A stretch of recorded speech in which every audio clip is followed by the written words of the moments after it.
Mr. Speaker, I move to recognize Representative Robert Ace Barbers, Chairperson of the Committee on Dangerous Drugs, for his sponsorship speech.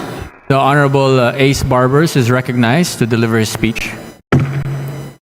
Thank you, Mr. Speaker. Thank you, Majority Leader.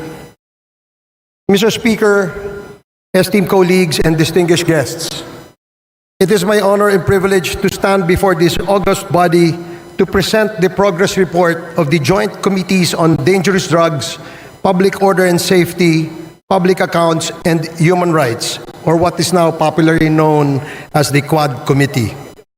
This report is not merely an account of our work, Mr. Speaker. It is a solemn commitment to uncovering the truth, upholding justice, and crafting meaningful legislative solutions to address the scourges of illegal drug proliferation, unlawful land acquisition by foreigners, crimes linked to Philippine offshore gaming operators or POGOs, and extrajudicial killings. The formation of the Quad Committee was inevitable. The House of Representatives, under the leadership of Speaker Martin Romualdez, recognized the complexities of these issues required a united and comprehensive approach. Thus, through House Resolution number 1880, the Quad Committee was brought to life.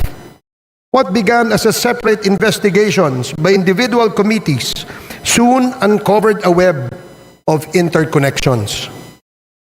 A Pandora's box of crimes and abuses that tested the very foundations of our institutions. One of the most alarming discoveries stemmed from a routine investigation into the 3.9 billion drug bust in San Jose, Malinaw, Mexico, Pampanga. The probe unearthed the illicit operations of Empire 999, a company owned by foreign nationals masquerading as Filipino citizens. This led to the revelations of massive illegal land acquisitions involving hundreds of hectares of agricultural lands in direct violation of our Constitution. It further exposed suspicious ties between local government officials and foreign syndicates, pointing to corruption and systemic exploitation. Mr. Speaker, our inquiry delved deeper into the operations of these entities and uncovered an even more sinister reality. Their connections to the illegal drug trade and organized crime activities facilitated by POGOs. What was initially presented as a revenue-generating industry has instead become a breeding ground for illegal activities such as human trafficking, money laundering, investment scams, cybercrimes, and even murder. Sa ating investigasyon, Mr. Speaker, ay nakita natin na ang modus operandi ng mga POGOs ay gumamit ng mga Pilipinong dummies bilang mga nominal na may-ari upang magtatag ng mga korporasyon na nagpapahintulot sa mga dayuhan na iwasan ang mga batas na naglilimita sa pagmamay-ari at operasyon sa mga industriya tulad ng gaming at real estate. Ang mga korporasyong ito ay may mga magkakaugnay na layers upang itago ang tunay na pinagmulan ng pondo at pagkakakilanlan ng mga operators na nagpapahirap sa mga otoridad na masubaybayan ang mga iligal na mga aktibidad. Mr. Speaker, ang mga POGOs na ito ay naguhugas ng pera mula sa mga krimen tulad ng human trafficking, illegal na pagsusugal, bentahan ng droga at cybercrimes sa pamamagitan ng pagpapadaan ng pondo sa mga bank account, pagbili ng ari-arian at iba pang mga instrumentong pinansyal na pinapalabas na lehitimong operasyon ng kanilang mga negosyo. Ang ganitong layering ay hindi lamang nagtatago sa iligal na pinagmulan ng pondo, kundi pinapaliit din ang binabayarang buwis at pinoprotektahan ang mga operator mula sa pagkakadiskubre. Mr. Speaker, karaniwang pinapadali ang mga iskim na ito ng mga tiwaling opisyal at empleyado ng ating gobyerno, ng ating mga regulatory agencies at mga institusyong pinansyal kapalit ng suhol na naglalagay sa peligro ng sistema ng batas at pananalapi sa ating bansa. But perhaps the most chilling revelations, Mr. Speaker, pertains to the extrajudicial killings that have scarred our nation's history. The investigations brought to light a harrowing narrative of abuse of power and institutional impunity during the Duterte administration. Witness testimonies corroborated by evidence revealed a system that incentivized the killing of suspected drug personalities, a system modeled after the so-called Davao template and replicated nationwide. Mr. Speaker, this is not merely a report of the past wrongdoings, but a call to action. The Quad Committee has responded by filing concrete legislative measures aimed at addressing the gaps in our legal framework. Number 1, House Bill number 10986, classifying and penalizing extrajudicial killings as heinous crime while providing reparations for its victims. Number 2, House Bill number 10987, prohibiting all forms of offshore gaming operations in the country with severe penalties for violations. Number 3, House Bill number 11043, allowing civil forfeiture of unlawfully acquired real estate properties by foreign nationals. And number 4, House Bill number 11117, providing for the administrative cancellation of birth certificates fraudulently obtained by foreign nationals. In addition to these proposed bills, Mr. Speaker, our inquiries have already yielded significant actions. Number 1, the Joint Committee inquiry prompted authorities to reopen investigations into the murders of Police General Wesley Barayuga, former Albuera Leyte Mayor Rolando Espinosa, and 3 Chinese nationals killed inside the Davao prison in Penal Farm.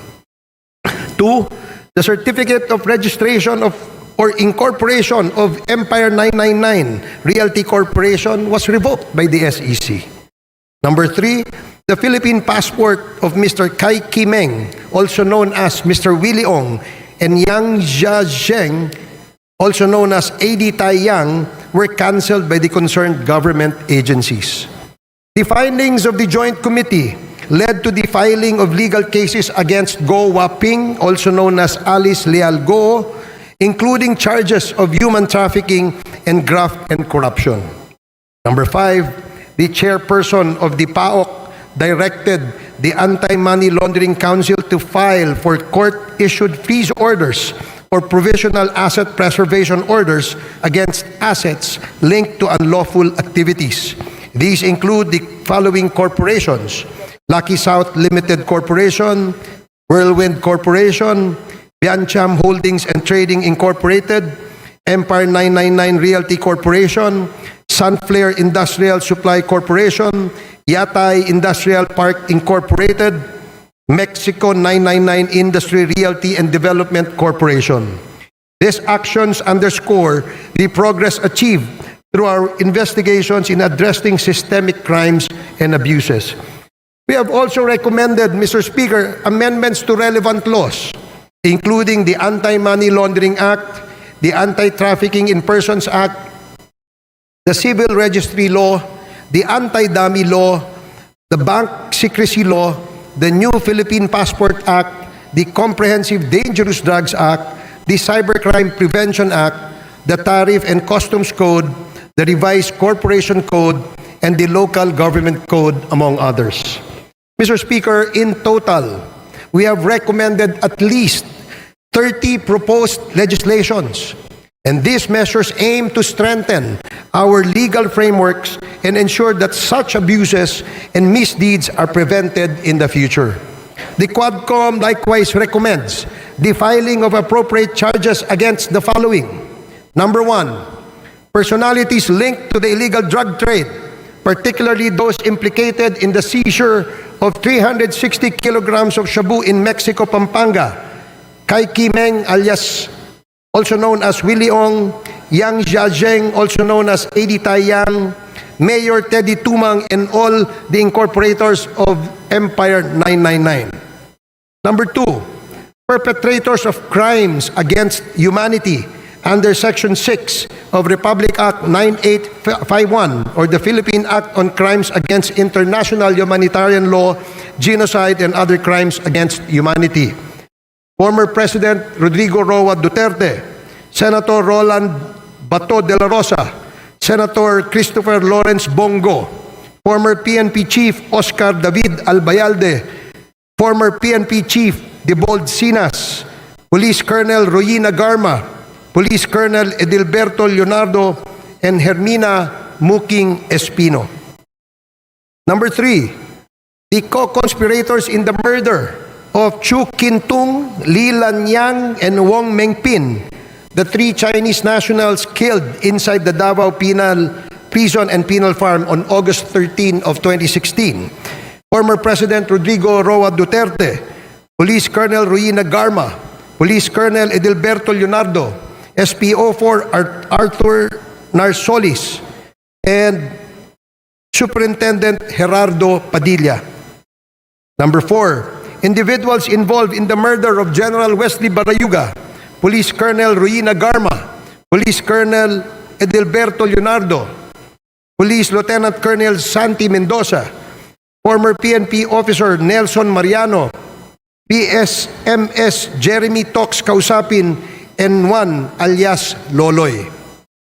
Moreover, Mr. Speaker, further investigations should be conducted against, but not limited to, the following individuals.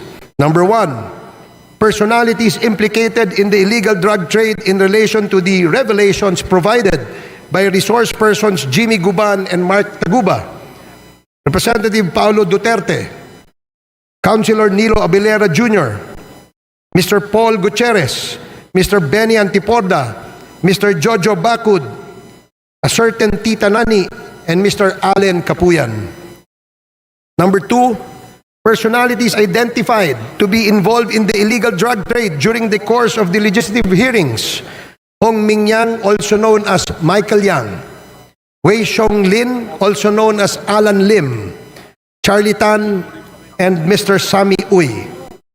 Number 3, personalities involved in POGO-related illegal activities: Attorney Herminio Harry Roque Jr., Catherine Cassandra Leong, Go Waping, or also known as Alice Leal Go, Yang Jian Sin, also known as Tony Yang, and Hong Jiang Yang, the younger brother of Tony Yang and Michael Yang. Mr. Speaker, our work is far from over. The Quad Committee's progress thus far is a testament to what we can achieve when we confront corruption and criminality with courage and resolve. However, it also underscores the magnitude of the challenges we face. This is a defining moment for this Congress, Mr. Speaker. It is an opportunity to uphold the rule of law, protect our nation's sovereignty, and deliver justice to those who have been wronged. I urge my fellow legislators to give this report the attention it deserves and to support the proposed measures that will ensure these injustices are never repeated. Together, let us take the necessary steps to restore faith in our institutions and reaffirm our commitment to the Filipino people. Maraming salamat and Merry Christmas, Mr. Speaker. Thank you very much.